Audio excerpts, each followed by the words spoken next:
je suis Sarah Ley et dans cet atelier, je vais te présenter le Human Design éthique et comment l'utiliser pour créer une activité qui soit soutenante pour toi, qui soit alignée à tes valeurs, à tes besoins et aussi qui soit pertinente et on va dire impactante de manière positive sur le monde. Avant du coup de passer dans la partie un peu juteuse de comment on peut utiliser le Human Design dans son entreprise, ce que je voudrais d'abord te, te dire, c'est que le Human Design, c'est un système. C'est en fait une synthèse de différentes lectures du monde. C'est quelque chose qui est basé à la fois sur l'astrologie, que ça vienne de l'Occident ou de l'Orient. C'est basé sur le I Ching chinois, les hexagrammes, c'est basé sur le séphiroth de la Kabbale aussi, sur le principe des chakras énergétiques et puis sur la physique quantique et en particulier la théorie des neutrinos, on va dire. Donc l'idée c'est que cette synthèse elle se présente sous la forme de ce qu'on appelle un bodygraph. Un bodygraph c'est quelque chose qui est calculé par rapport à la position des planètes au moment de ta naissance et au moment de ton incarnation, en tout cas au moment où ton néocortex se forme. Et en fait, c'est ce bodygraph qu'on interprète et qui forme la base du Human Design finalement. Le bodygraph, c'est une carte de tes dispositions énergétiques. Et pour moi, c'est aussi un moyen, une lecture pour prendre soin de toi en comprenant tes fonctionnements et en comprenant tes besoins.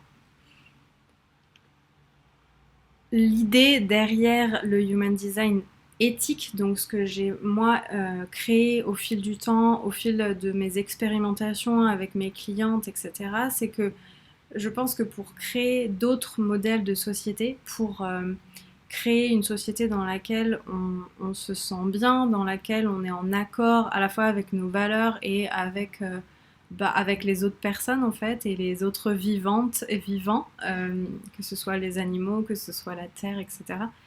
On a besoin de changer nos outils et on a besoin de changer nos récits. Donc le Human Design, c'est un outil, c'est un système qui a été créé dans les années 80, à la fin des années 80, dans un contexte assez différent de celui qu'on vit aujourd'hui, par un homme blanc dans sa cinquantaine, canadien, donc vraiment une certaine vision, une certaine vue, perspective sur le monde. Et moi, ce que j'essaye de proposer avec le Human Design éthique, du coup, c'est une autre perspective. C'est une autre interprétation de la puissance de cet outil, en fait, pour que ça devienne quelque chose de vraiment soutenant, pas seulement à une échelle individuelle, mais aussi à une échelle collective. Donc pour moi, le Human Design éthique, c'est une interprétation du bodygraph, mais adaptée aux enjeux actuels.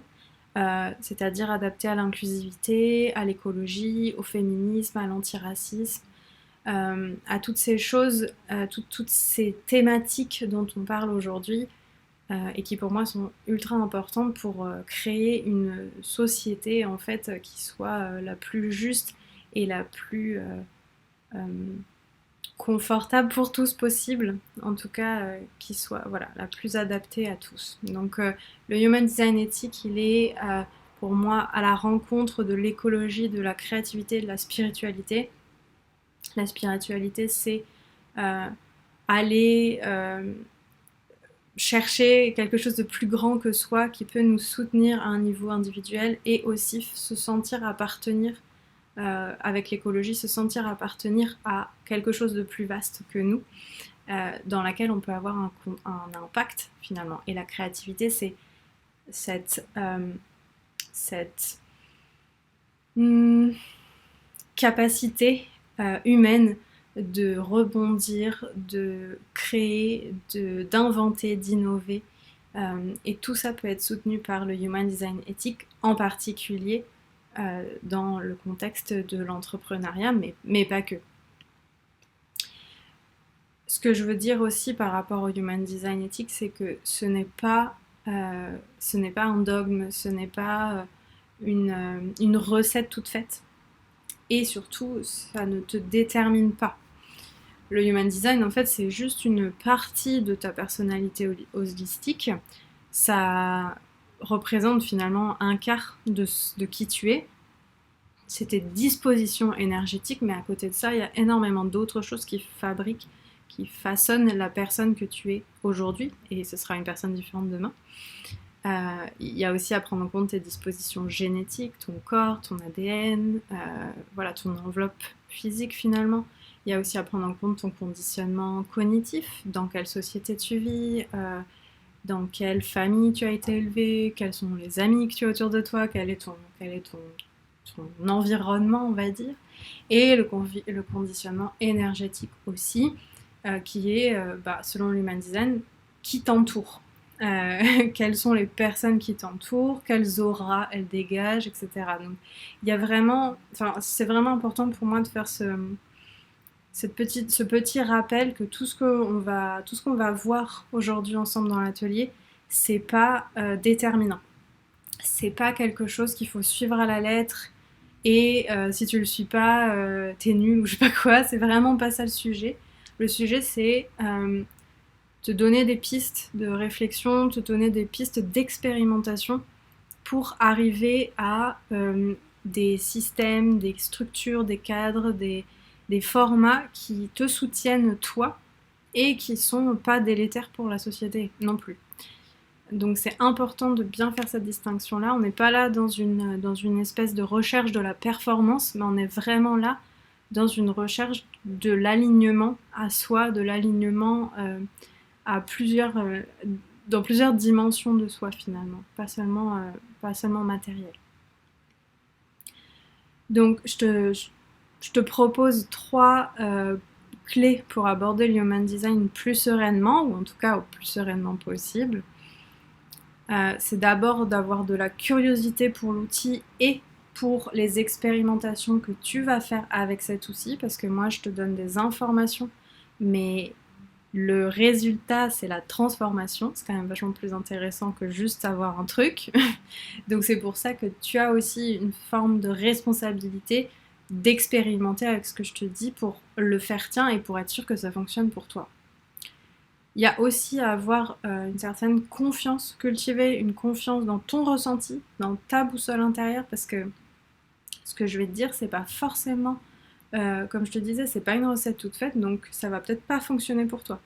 Donc c'est vachement important de prendre ce temps de prendre cette conscience en fait, avoir cette conscience de est-ce que c'est vraiment, est-ce que ça me parle, est-ce que ça résonne, est-ce que j'ai envie d'expérimenter avec ça. Et puis la dernière chose, c'est que dans toute forme de transformation, dans tout changement qu'on met en place, il y a besoin d'être compatissant avec soi-même, d'être sympa avec soi-même, bienveillant, parce que ça prend du temps, parce que ça va pas marcher forcément du premier coup, et que c'est ce chemin-là qui te fait grandir en fait, et qui fait de toi une personne de plus en plus alignée. Donc c'est important que vraiment tu te fasses confiance et que tu t'épaules toi-même dans ce chemin du Human Design, mais ça vaut pour n'importe quel outil de développement personnel ou spirituel de toute façon. Le changement, il va vraiment avoir un sens pour toi si tu le soutiens, si tu es, c'est ça, bienveillante avec toi-même en fait. Bienveillante avec toi-même. Alors, pourquoi utiliser le Human Design éthique dans ton activité?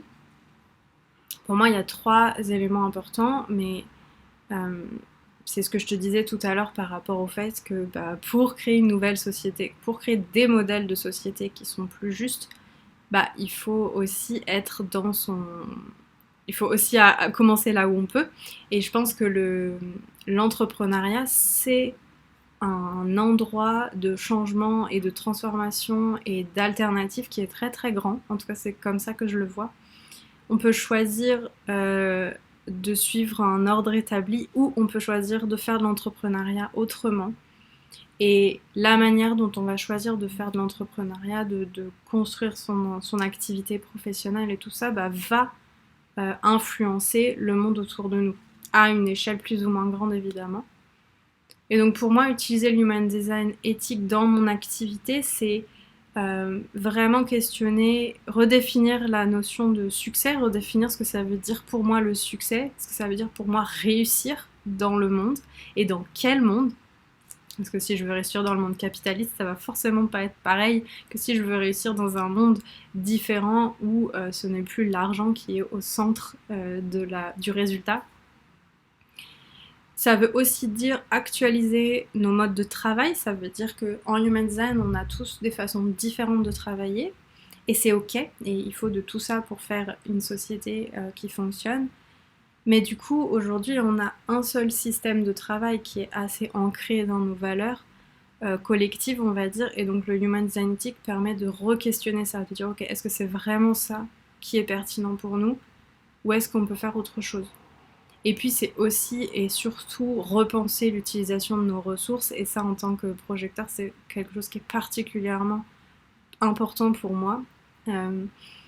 Parce que le Human Design nous parle de l'énergie. Et l'énergie, utiliser notre énergie, c'est aussi utiliser plein d'autres ressources, notre temps, etc. Donc, en utilisant l'Human Design Ethic dans ton activité, tu vas pouvoir avoir un nouveau regard, une nouvelle perspective sur qu'est-ce que ça veut dire être entrepreneur dans le monde aujourd'hui. Et en choisissant comment j'entreprends, comment tu entreprends, tu choisis finalement quelle société tu veux créer, dans quelle réalité tu as envie de vivre finalement. Donc c'est un peu l'enjeu de cet atelier, mais on va descendre d'un cran après tranquillement quand même. Donc pour moi, vraiment les 3 clés du Human Design Ethic, en tout cas pourquoi je trouve que ça peut permettre ce dialogue de choisir une autre façon d'entreprendre, c'est que c'est un système donc, qui est basé sur la différenciation. Ça veut dire que à la base de la réflexion du Human Design, on est tous différents. Donc le monde ne peut pas être homogène. On ne peut pas avoir une solution pour tout le monde, une façon de faire pour tout le monde, et il va forcément y avoir 1001 façons de faire les choses, d'être au monde, et c'est ça qui est la richesse finalement d'une société éthique. C'est qu'on a tous une façon d'exister, de co-créer avec la vie, de co-créer avec les autres, et c'est cette hétérogénéité qui est source de transformation, de changement positif.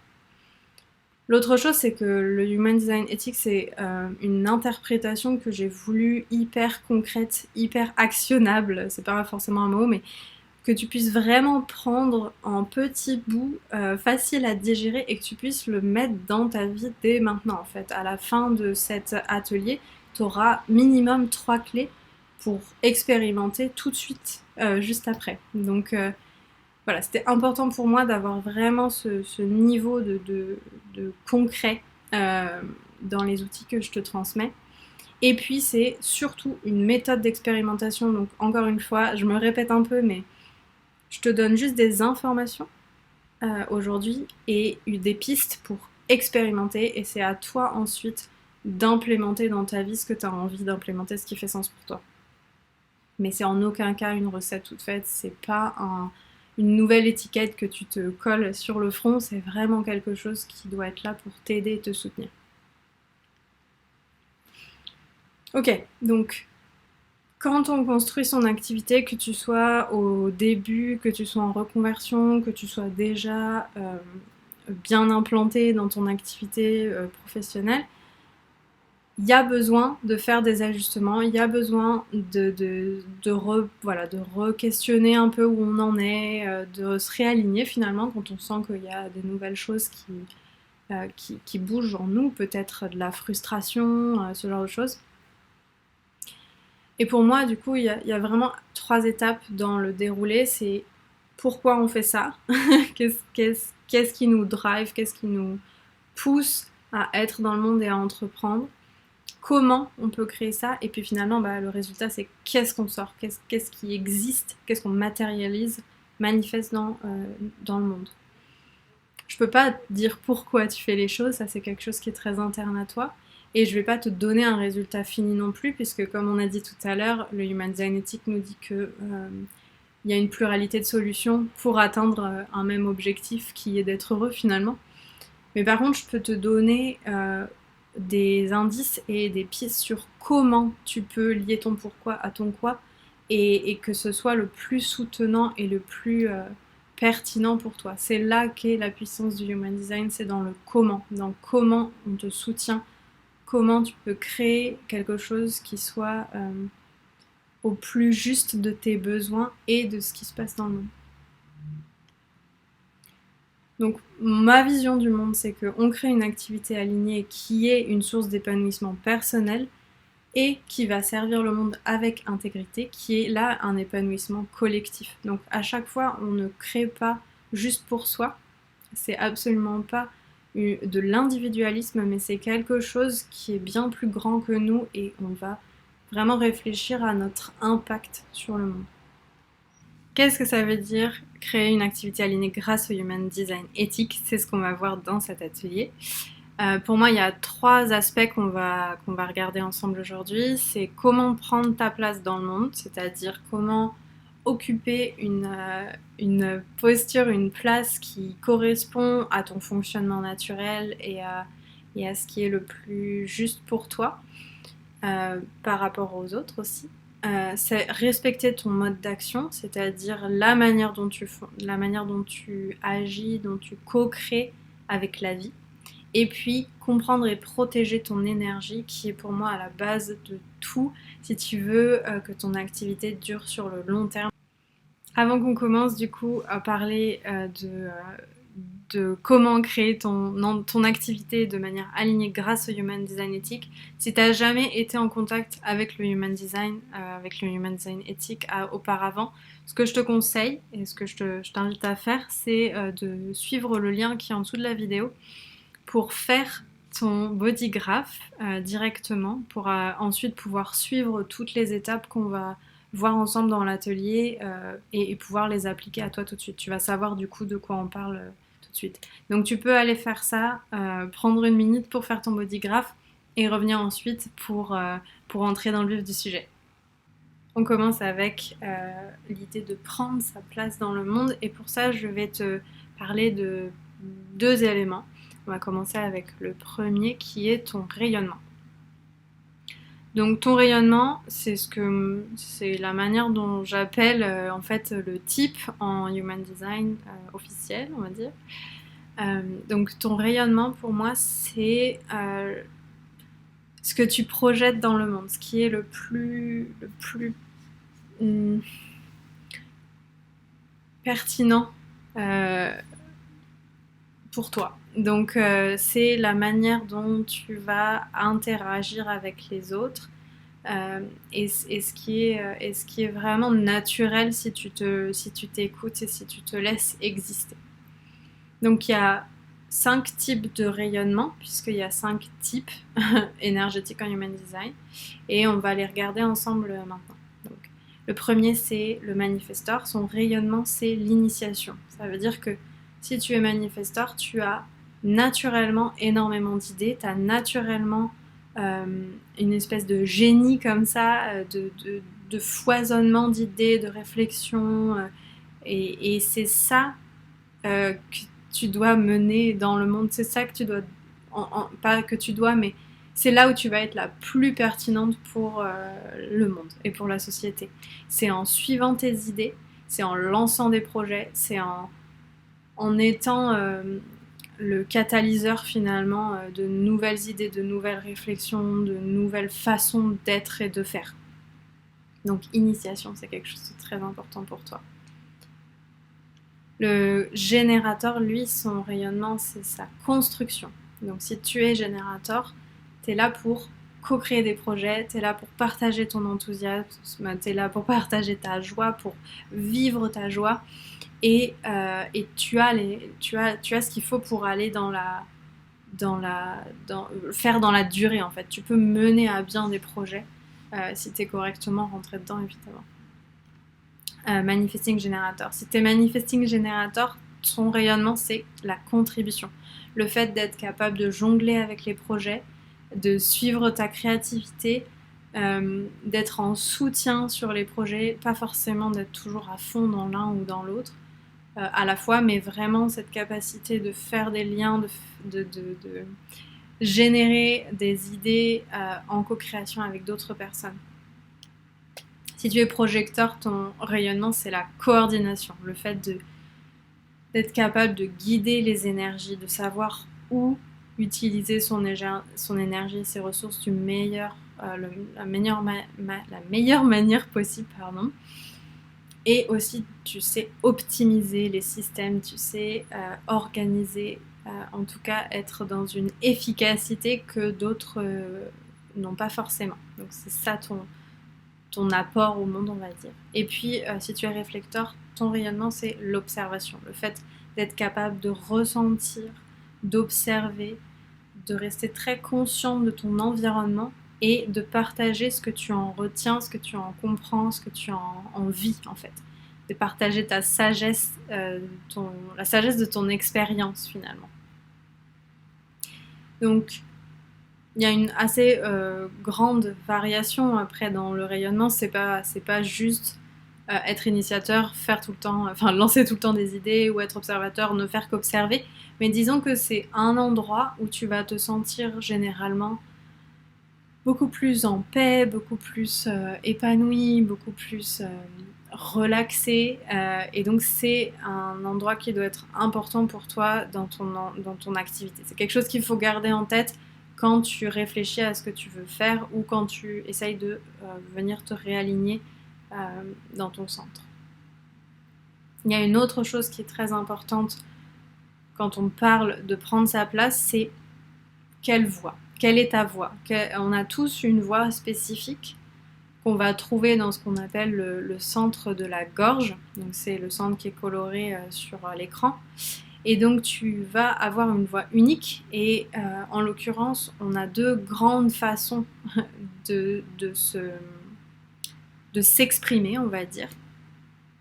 Soit tu as une façon spécifique de t'exprimer parce que ton centre est coloré dans ton body graph, soit tu as on verra après, soit tu as une façon plutôt flexible de t'exprimer. Avoir une façon spécifique de t'exprimer, ça veut dire que assez facilement, ça te confère une autorité naturelle. Donc assez facilement, quand tu parles, les gens ont tendance à t'écouter et à croire ce que tu dis. Donc c'est à la fois un super pouvoir et c'est aussi une grande responsabilité parce que tu peux pas... Enfin, c'est important que tu sois pas malhonnête quand tu parles et que tu l'utilises avec intégrité. Et de l'autre côté, si tu n'as pas ce centre défini dans ton design, ça veut dire que tu as une façon beaucoup plus fluide de t'exprimer. Une façon très adaptée. En fait, tu as une grande capacité à t'adapter à ton public, à t'adapter à ton audience, à t'adapter à la personne en fait avec qui tu discutes. Donc c'est hyper cool si tu veux être dans plein d'environnements différents et à chaque fois tu auras cette intuition de la meilleure façon d'utiliser ta voix en fait pour que le message arrive au bon endroit. Il y a une troisième chose qui est importante quand tu réfléchis à prendre ta place dans le monde et à quelle façon de faire, c'est le format. Quel format d'activité tu veux mettre en place? Quel format d'interaction avec tes clientes, avec ton audience, tu as envie de mettre en place? Et ça, on va aller le regarder du côté des profils.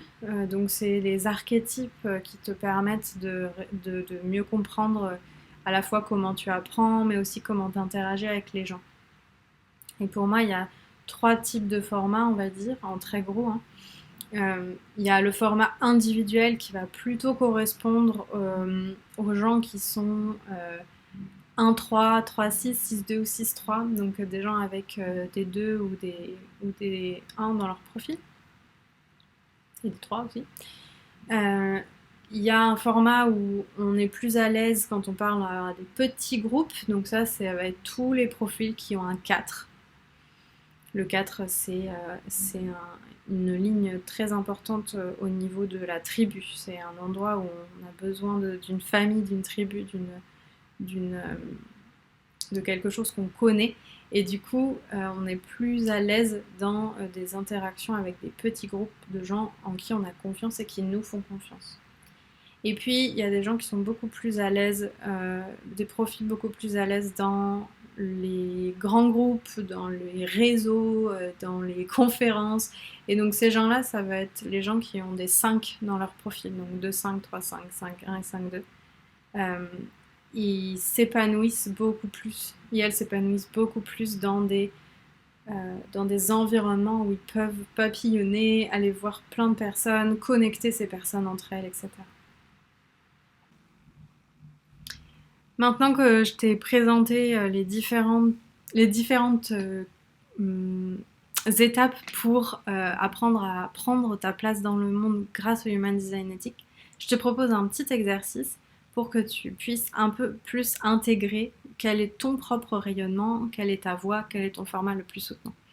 Donc, si tu n'as pas encore fait ton bodygraph, c'est le moment de le faire pour avoir toutes les informations. Si c'est déjà le cas, bah, je te propose de remplir ces 3 petites phrases pour avoir ce petit résumé de ce qu'on vient de faire. Donc, tu peux écrire, tu peux poser la vidéo si tu veux. Tu peux écrire donc je suis ton type, donc manifestor, générateur, manifesting générateur, projecteur ou réflecteur.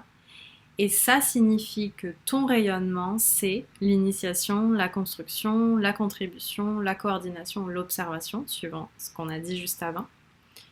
Tu as une voix unique, donc là tu vas aller regarder du côté de ta gorge, est-ce qu'elle est colorée, est-ce qu'elle est blanche, et donc tu vas avoir une voix unique qui est ou spécifique ou fluide. Et ton format le plus soutenant, c'est-à-dire ton profil, est un format individuel, en petit groupe ou plutôt en grand groupe. Donc tu peux faire pauser la vidéo pour faire cet exercice, et moi je vais te montrer ce que ça donne pour moi. Donc mon exemple, moi je suis projecteur, donc ça tu vas le trouver dans les informations à côté de ton bodygraph normalement. Ça signifie que mon rayonnement c'est la coordination, donc je suis ici plutôt pour coordonner les gens, optimiser les systèmes, déployer les bonnes ressources au bon moment, faire respecter l'énergie. J'ai une voix unique qui est spécifique puisque ma gorge est colorée, donc c'est ce que tu vois, c'est le carré marron en haut ici. Donc ma gorge est spécifique. Ma gorge est définie et colorée, donc j'ai une voix unique spécifique. Et mon format le plus soutenant, c'est le format individuel parce que moi, mon profil, c'est la sage solitaire, je suis 6-2. Donc il y a un 2 dans mon profil, et ce qui signifie que je suis très... j'ai besoin de beaucoup de temps seule, et j'ai une façon d'être avec les gens qui est très focus, donc j'ai besoin de ne pas avoir trop de distractions autour de moi. Bon, bien sûr, ça c'est juste une micro vision de ce qu'est ton design. Il y a bien plus de nuances, etc. Mais ça te donne déjà une petite idée de ce que tu peux intégrer dans ta propre activité. Ok, on passe à la deuxième clé pour créer une activité alignée grâce au Human Design, et c'est le fait de respecter son mode d'action.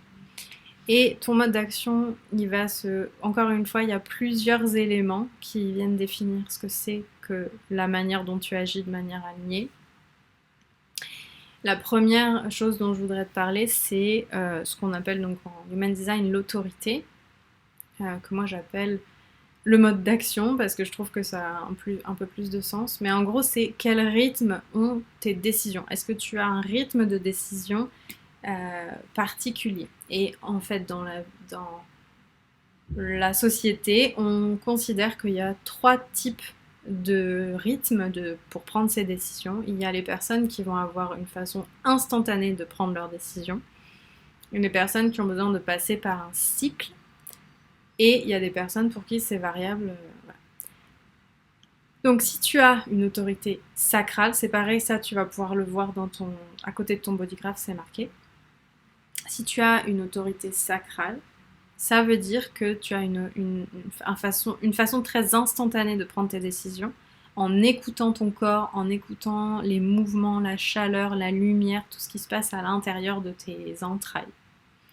C'est la même, c'est un peu similaire pour les gens qui sont spléniques. Donc si tu es splénique, tu vas aussi avoir cette façon instantanée de prendre tes décisions, mais par contre c'est quelque chose de plus subtil et de plus discret. C'est une petite voix, quelque chose qui peut parfois être assez difficile à entendre derrière ton mental et derrière tes émotions, mais elle est là. C'est les gens spléniques, c'est toujours ceux qui disent putain, je savais, j'aurais pas dû faire ça, mais après coup. Donc la pratique pour quelqu'un de splénique, et je le sais puisque je suis splénique, euh, c'est d'arriver petit à petit à entendre cette voix et à lui faire confiance plutôt que de le voir euh, après, quoi, une fois que c'est passé. Et la troisième autorité qui est instantanée, c'est l'autorité qui est assez rare, qui est manifestée du cœur, donc qui va concerner que les manifesteurs, qui est le fait que c'est ton cœur, c'est tes désirs qui te donnent la direction. Donc tu prends tes décisions en fonction de tes désirs, de ce truc qui te tire dans le cœur et qui te pousse à agir d'une certaine manière.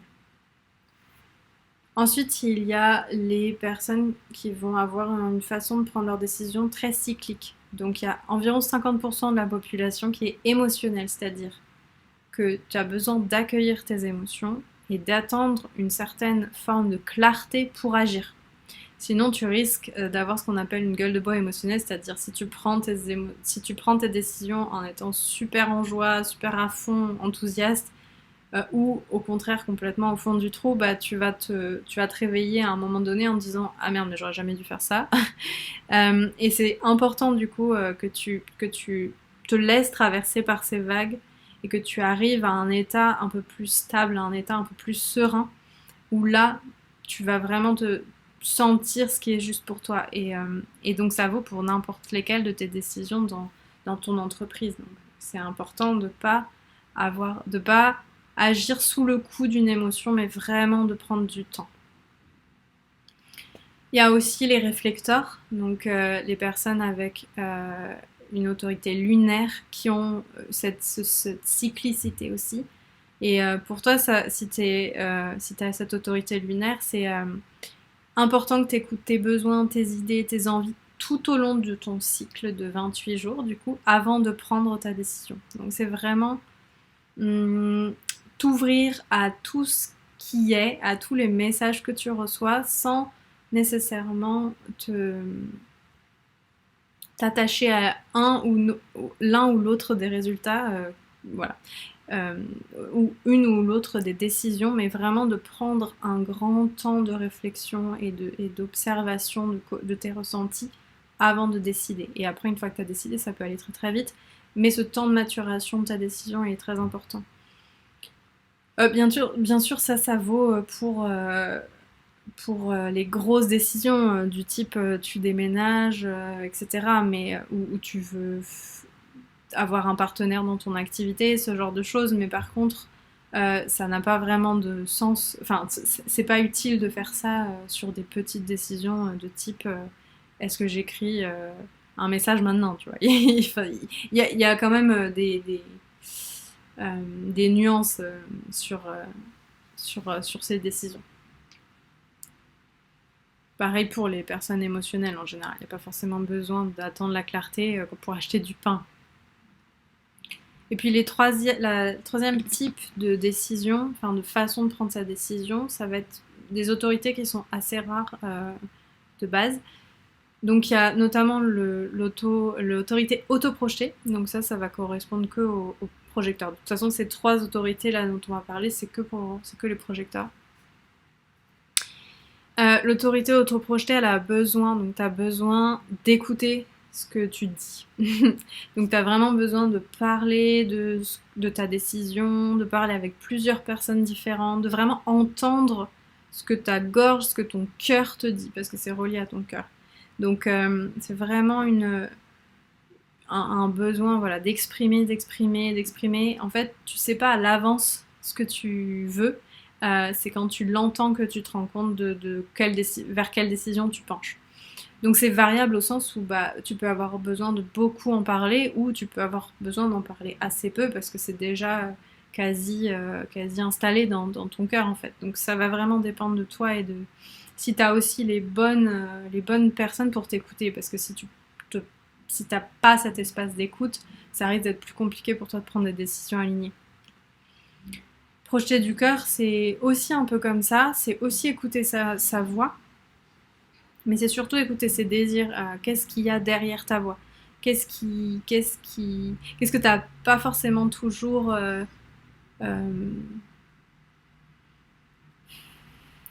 envie de dire, mais que tu sens qui est là. Donc c'est important d'avoir un espace suffisamment safe pour pas te sentir jugé sur tes désirs, pas te sentir jugé sur ces idées que tu as envie de déployer, de ces décisions que tu as envie de prendre. Donc c'est vachement important que tu aies, comme pour l'autoprojeté, cet espace bienveillant et cet espace qui ne cherche pas à te faire prendre une décision, tu vois, te faire pencher d'un côté ou l'autre de la balance.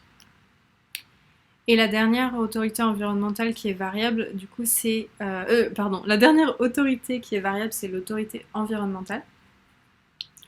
Donc là, l'idée, c'est d'écouter pas seulement ce que tu dis, mais aussi comment tu te sens, quel type d'énergie tu projettes, etc. Quand tu racontes aux autres tes décisions ou les choix que tu es en train d'avoir, en fait. Donc, encore une fois, toutes les autorités variables, elles ont besoin d'un espace sain et safe et bienveillant pour pouvoir s'exprimer sans se sentir jugées, donc sans s'auto-censurer, c'est hyper important. Et elles vont avoir besoin de plus ou moins de temps à processer leurs réflexions avec les autres. Donc l'autorité environnementale, sa caractéristique, c'est que elle a besoin de beaucoup de façon de voir ses décisions pour les comparer, les analyser, etc. Et à la fin prendre celle qui lui semble la plus juste. Donc c'est un processus qui peut être un petit peu plus mental. Donc c'est important de rester très consciente que c'est quand même pas le mental qui te fait prendre tes décisions, mais que c'est comment tu t'es senti à chaque décision, à chaque discussion avec les gens, etc. Donc le mental, c'est juste pour trier les informations. Une autre façon enfin, c'est pas une autre façon, mais un autre élément de ton mode d'action, c'est ce qui est relié à ce qu'on appelle la stratégie en Human Design. Donc ce qu'on appelle... la stratégie, c'est le fonctionnement que tu as en co-création avec l'univers. Donc encore une fois, ça va être relié au type. Et donc il va y avoir 5 modes d'action particuliers. Le premier, c'est le mode d'action du manifestor. Donc si tu es manifestor, ton mode d'action, c'est d'éclairer. Tu es là pour éclairer le chemin, pour mettre les lampes et tracer ta route, en gros. Donc c'est important que tu cultives une forme de confiance en toi, parce que c'est un chemin qui peut être assez solitaire, c'est un mode d'action qui peut être assez solitaire, les gens ne vont pas forcément capter pourquoi tu fais ça, pourquoi maintenant, pourquoi de cette manière-là, etc. Et toi, tu as besoin de préserver quand même ton flow. Donc c'est important que tu allumes la lumière pour dire aux gens, moi mon chemin il va vers là, si tu as envie de me suivre, je t'ai mis la lumière, tu peux y aller. Mais ne pas forcément se limiter à ce que les gens te disent. Donc, si je veux te dire ça de manière un peu plus claire, il y a un vrai besoin pour toi de poser tes limites. Donc, à la fois d'informer de tes désirs, de tes réflexions, de ce que tu veux faire, mais ensuite se détacher des réflexions des autres pour suivre ton flow, suivre ta voie, suivre ce que tu as besoin d'expérimenter. Donc c'est important de bien définir avec les personnes, par exemple dans ton entreprise, avec des gens qui travaillent avec toi, que parfois tu as des moments de solitude où il faut juste pas t'emmerder. Voilà, il y a 0 interaction à avoir avec toi sur certaines plages horaires, Et plus on va respecter tes modes d'action, et plus ça va être fluide pour toi de travailler avec les gens. Et de créer la magie que tu peux créer. Si tu es générateur, ton mode d'action, c'est de co-créer. Donc, on a vu tout à l'heure que prendre ta place dans le monde, ça veut dire construire. et la manière dont tu vas construire, donc tu vas soutenir cette construction, c'est en co-créant. C'est vraiment en co-créant avec la vie. Donc, tu as besoin de cultiver une connexion à ton corps, de revenir à un dialogue, à une conversation même, avec ton corps, avec ses ressentis, avec ce qui te dit vraiment. Et tu vas assez facilement pouvoir déterminer quand est-ce que c'est oui, quand est-ce que c'est non. Et ça, c'est vraiment en ressentant si ça s'ouvre, si ça s'illumine, si c'est chaud ou au contraire si ça se recroqueville, si t'as mal au ventre, enfin, ce genre de choses. Si ça se serre, si ça se tend. Et un élément qui est absolument indispensable pour co-créer avec la vie en tant que générateur, c'est suivre ta joie. C'est remplir ta jauge de joie et vider ta jauge de joie. C'est dans les deux sens. Tu as besoin d'être en contact avec ta joie dans des éléments, dans des dimensions de ta vie pour que tu puisses prendre des décisions qui soient alignées avec toi, que tu puisses agir de manière alignée avec toi. Si tu es manifesting générateur, ton mode d'action, c'est de rebondir. Un peu comme le générateur, tu as besoin de cultiver une connexion à ton corps pour pouvoir converser avec lui, pour pouvoir ressentir à quel moment c'est oui, à quel moment c'est non, à quel moment c'est juste, à quel moment c'est pas juste, pour toi de faire quelque chose. Et après, tu as besoin de suivre ta créativité et tu as besoin de muscler ta capacité de rebond, c'est-à-dire de faire volte-face si tu te rends compte au milieu de ta décision qu'en fait c'était pas la bonne solution. T'as vraiment cette capacité d'aller de sauter d'un truc à l'autre. Donc c'est important aussi que tu prennes le temps d'informer les gens et les personnes qui travaillent avec toi quand tu rebondis, pour qu'ils soient pas complètement perdus et qu'ils ne t'en veuillent pas d'être parti dans une autre direction alors que tu leur avais dit quelque chose de différent avant. Donc c'est important de te souvenir que même en suivant ta créativité, même en suivant ton flow, même en suivant cette façon très rapide, très instantanée que tu as de prendre tes décisions ou d'agir, tu as quand même besoin de te poser une demi-seconde dans tes rebonds pour informer les autres personnes de ce que tu fais pour avoir des relations plus saines. Si tu es projecteur, ton mode d'action, c'est de semer.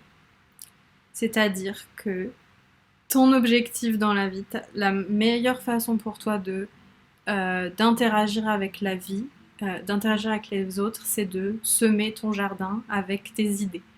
Donc tu as besoin d'auto-reconnaissance, c'est-à-dire de croire en tes propres capacités, de croire en ta propre magie, et tu as besoin aussi de respecter ton énergie. Mettons que du coup, ton succès, c'est ton jardin, tu vas semer des graines, des idées que tu as, des talents que tu as, des choses comme ça. Tu vas semer ces graines dans ton jardin. Et au fil du temps, les gens qui passent devant ton jardin vont avoir envie d'en savoir plus, vont avoir envie de cueillir ces graines, ces plantes qui sont devenues des plantes. Donc, et pendant ce temps-là, toi, tu passes par des saisons, tu passes par des cycles. Donc, il y a des moments où tu te reposes, il y a des moments où tu agis, et c'est important que tu respectes cette énergie fluctuante que tu as pour que ce soit pour que tu sois en fait la plus ouverte et prête quand les gens sont prêts à récolter avec toi ce que tu as semé. Si ça fait sens. Et si tu es réflecteur, ton mode d'action, c'est simplement de vivre. Tu as besoin de suivre ton émerveillement, tu as besoin de goûter à la diversité de ce que peut offrir la vie. Et c'est en vivant tes expériences, en vivant sans jugement, en vivant avec conscience, avec observation que tu vas pouvoir être magnétique en fait pour les autres, et que les autres vont avoir envie d'être à ton contact, de savoir comment tu vois le monde parce que tu as une phase, t'es un vrai caméléon, donc tu peux vraiment avoir des idées très très intéressantes et très particulières qui sont pas du tout les mêmes que celles avec qui que celles des gens avec qui tu interagis. Donc ça peut être très intéressant pour eux d'avoir tes retours, d'avoir tes visions, tes réflexions, etc. Donc, mais pour nourrir cette sagesse que tu déploies, bah, tu as besoin de vivre tes expériences, tu as besoin de t'enrichir d'expériences au contact de plein de gens, de plein d'environnements différents, pour finalement trouver ceux qui te parlent le mieux, ceux qui sont le plus soutenants pour toi. Donc on a vu que ton mode d'action, c'était à la fois la manière dont tu prends tes décisions, comment tu co-crées avec la vie, mais aussi quel est ton rythme. Et il y a un élément en particulier dans ton design qui va être très important par rapport au rythme et au stress que ça peut engendrer. Donc soit tu as, c'est ce qu'on appelle, c'est le chakra de la racine, soit tu as la racine définie, donc colorée, comme c'est le cas sur le schéma, et là ça veut dire que tu poses, voire imposes ton propre rythme. Donc tu as un rythme qui est assez stable, assez fixe, et c'est toi qui le choisis quelque part. Donc c'est bien parce que tu as une très bonne résistance au stress et tu peux te mettre en action, tu as cette capacité de faire, mais ça veut aussi dire que tu peux facilement être impatiente ou impatiente si les gens vont pas assez vite pour toi, par exemple, ou déprimée si tu n'arrives pas à suivre ton rythme alors que c'est le moment et que tu es empêché de le faire. Et de l'autre côté, si tu n'as pas ce centre défini, donc s'il est blanc, ça veut dire que tu as plutôt tendance à suivre les rythmes qui t'entourent. En tout cas, tu as un rythme beaucoup plus fluide et fluctuant. Donc c'est top, parce que du coup, ça te demande de travailler sur avoir confiance dans le processus et le fait que tout arrive toujours au moment juste. Mais ça peut être un peu difficile pour toi, parce que tu peux soit absorber les énergies des autres, donc être surexcité et tout le temps être dans les to-do list à rallonge, ne pas t'arrêter une seconde parce qu'il faut faire. Ou au contraire, tu peux être dans la posture inverse de tout procrastiner, jamais arriver à te mettre en mouvement, parce qu'en fait c'est hyper dur pour toi de te mettre en mouvement. Voilà, donc là on a vu la clé numéro 2, donc comment respecter ton mode d'action. Et comme tout à l'heure, ce que je te propose, c'est de refaire le petit exercice pour savoir ce qui est valable pour toi. Donc quel est ton rythme décisionnel? Est-ce qu'il est cyclique, spontané, fluctuant? Donc là c'est en fonction de ton autorité, c'est ce qu'on a vu au début. Et ça signifiera que tu vas avoir besoin de certaines choses. Il y en a qui vont avoir besoin de temps pour processer leurs décisions, il y en a qui ont besoin de s'écouter, et il y en a qui ont besoin d'expérimenter. Ensuite, tu vas regarder quel est ton mode d'action, donc en fonction de ton type. Est-ce que c'est éclairer, co-créer, rebondir, semer ou vivre? Et est-ce que tu as tendance à imposer ton propre rythme ou à subir le rythme des autres? Et donc pendant que tu fais ça, je vais te montrer mon exemple à moi.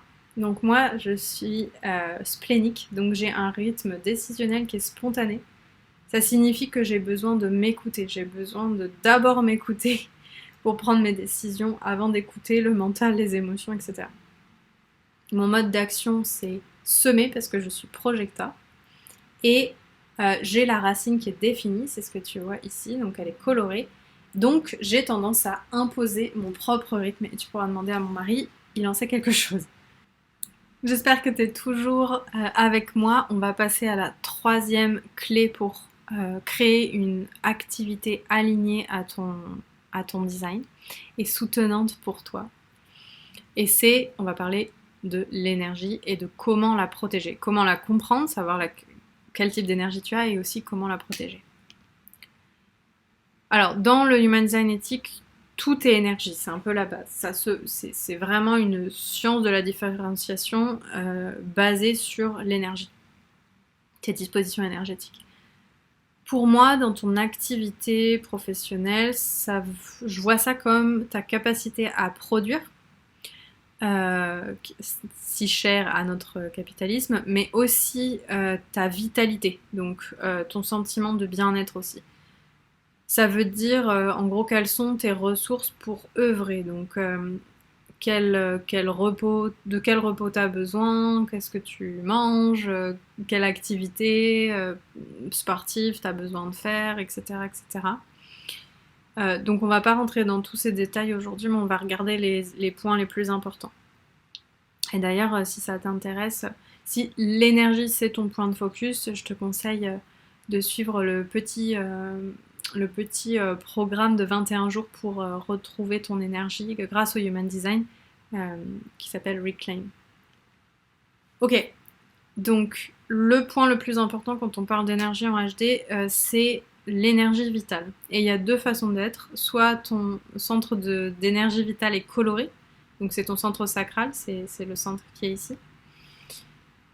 Dans ce cas, tu as une énergie vitale qui est assez stable, qui est grandement stable et t'en as beaucoup. Ça veut dire que tu vas avoir vraiment beaucoup d'énergie pour mener tes projets à leur terme, avec enthousiasme, etc. T'as vraiment, voilà, t'en as à revendre, quoi. Par contre, ça c'est vrai, seulement si tu es dans ta joie. Seulement si c'est des projets dans lesquels tu es entré correctement, en écoutant ta boussole intérieure, en écoutant tes décisions, etc.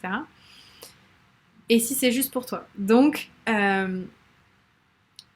peut-être que tu as ce centre coloré aujourd'hui, mais que tu sens pas que tu as de l'énergie vitale. Et donc là, je t'invite à aller regarder du côté de ta joie. Est-ce que ça te met en joie ce que tu fais aujourd'hui? Est-ce qu'il y a des endroits où tu es en joie aujourd'hui dans ta vie? Et si c'est pas le cas, je t'invite à regarder la plus petite chose que tu peux faire pour retrouver de la joie dans ta vie. Si ton centre d'énergie vitale il est blanc, ça signifie que donc ton énergie est fluctuante. Donc tu vas avoir beaucoup plus besoin de te reposer et c'est plus difficile pour toi de soutenir des projets sur le long terme. Donc, on dit souvent, je pense que tu as déjà entendu cette phrase, tu n'es pas là pour travailler dur et longtemps. Et c'est vrai, mais ça va aussi dépendre de beaucoup plus de choses dans ton design, c'est pas juste ça. Mais effectivement, tu as besoin d'un temps de repos beaucoup plus grand que les personnes qui ont l'énergie vitale colorée. Donc c'est ce que je voulais dire par rapport au fait qu'il y a des nuances dans son design.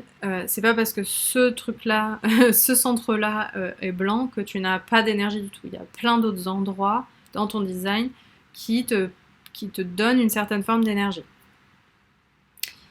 Donc il y en a 3 en particulier. Il y a ton cœur, donc ça c'est une énergie qui va fortement être liée à tes désirs. Si tu as ton plexus solaire défini, c'est ton énergie, elle est fortement liée à tes émotions. Et si tu as ta racine, ton énergie, elle va être liée à ton adrénaline. Je voudrais faire un tout petit point sur l'énergie et les fluctuations de l'énergie. Le mythe de la régularité, enfin, l'énergie 24 heures sur 24, 7 jours sur 7, c'est un mythe. Même les générateurs n'ont pas une énergie constante tout le temps. Donc là, je t'ai mis un peu les profils d'énergie. Donc le générateur, le générateur manifesting générateur, mais ceux qui ont leur énergie vitale définie ici, ils vont avoir l'énergie de mener à bien leur projet. Et puis leur jauge va être vide et ils vont se reposer. Et puis après, elle va se remplir et ils vont pouvoir repartir. Si c'est ton cœur qui dirige ton énergie, en tout cas qui est la source de ton énergie, tu vas plutôt avoir une énergie en dents de scie où tu vas être à fond pour atteindre ton objectif, puis ça va s'écrouler, tu vas avoir besoin de te reposer avant d'être de nouveau à fond. Si c'est les émotions qui dirigent ton énergie, alors ça va être beaucoup plus fluctuant, ça va être des vagues, tu vas avoir des cycles dans lesquels tu te sens hyper bien, hyper énergétique et des cycles dans lesquels tu as besoin de beaucoup plus de repos. Et si c'est ta racine, donc ton adrénaline qui dirige ton énergie, alors ça va être on ou off. Ou tu vas avoir de l'énergie ou tu vas pas en avoir. Mais il n'y a pas vraiment d'autre mode que à fond ou un peu dans le canapé, quoi. Et quand tout est blanc, parce qu'il y a aussi des personnes qui n'ont aucun de ces centres définis, bah, quand tout est blanc, ton énergie elle va dépendre de ton corps physique, de ton environnement social et ou des mouvements des planètes, des transits. Donc tout est fluctuant, ton énergie est encore plus fluctuante.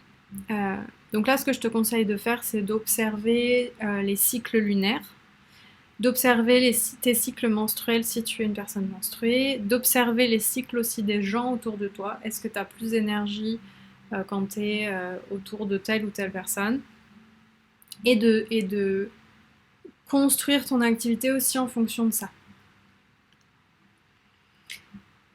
Voilà pour l'énergie et comment en prendre soin. Donc je te propose une dernière fois de faire le petit exercice pour résumer tout ça. Donc, est-ce que tu as une énergie vitale qui est stable ou fluctuante? Est-ce que ton centre il est coloré ou non?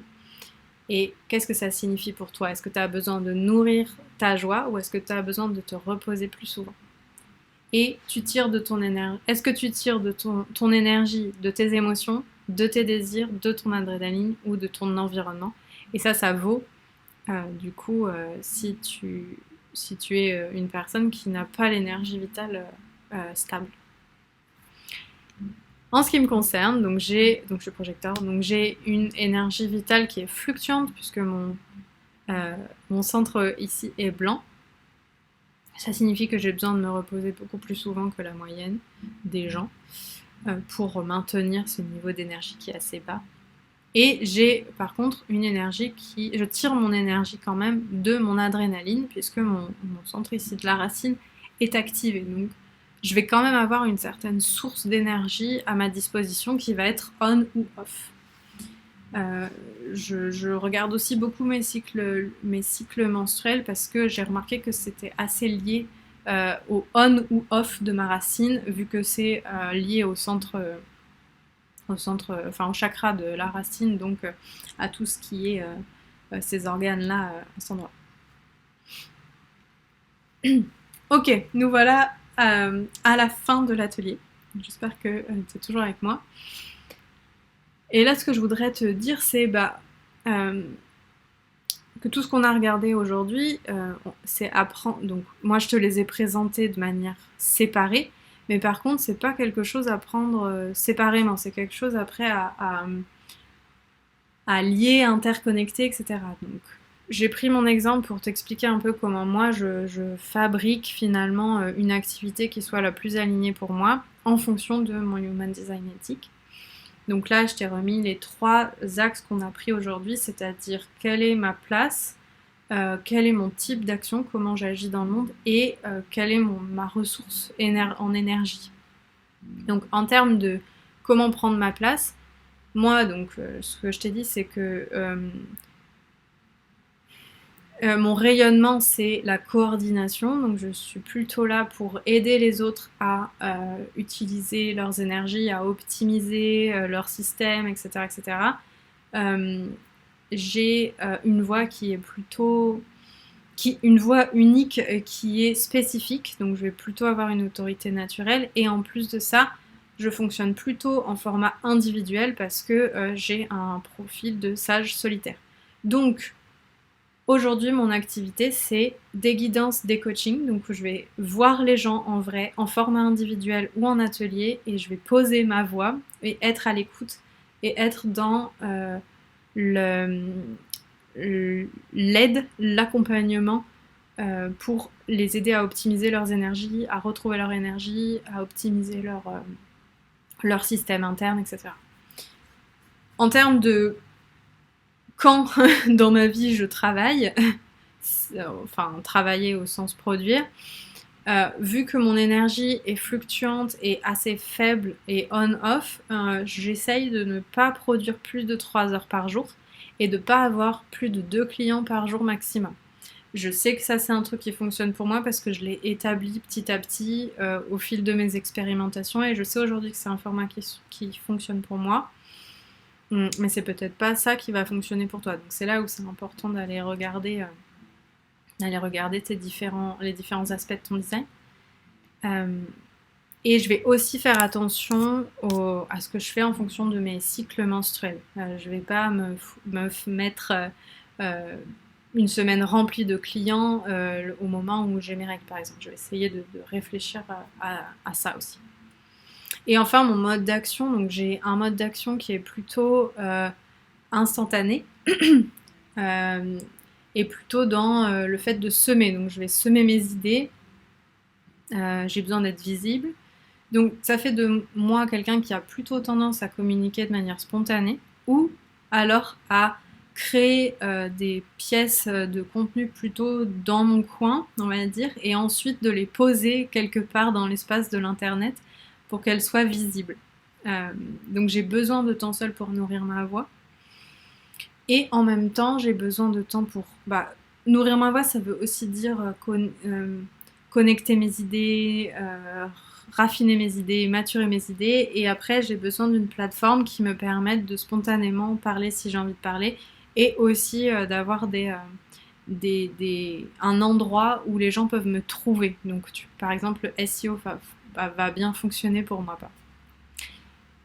Voilà un peu ce que je voulais te partager dans cet atelier aujourd'hui et je te propose maintenant de faire cet exercice à ton tour. À quoi va ressembler ton activité alignée en fonction de tout ce qu'on a vu aujourd'hui? Bien sûr, si tu veux aller plus loin, je propose un coaching qui s'appelle Inner Magic, qui est un coaching sur 6-7 séances où on va vraiment aborder pour le coup ton design de manière beaucoup plus détaillée et t'aider à construire une activité qui soit vraiment soutenante pour toi. Là, on a fait un état des lieux assez rapide, mais on peut aller beaucoup plus loin, dans beaucoup plus de nuances. Mais déjà, avec tout ce qu'on a fait aujourd'hui, je serais curieuse de savoir comment tu utilises toutes ces informations et qu'est-ce que tu as envie d'expérimenter, comment ça a été pour toi. Donc, je t'invite à commenter si tu as envie pour me dire comment c'était. Et écoute, je te dis à très bientôt dans une autre vidéo.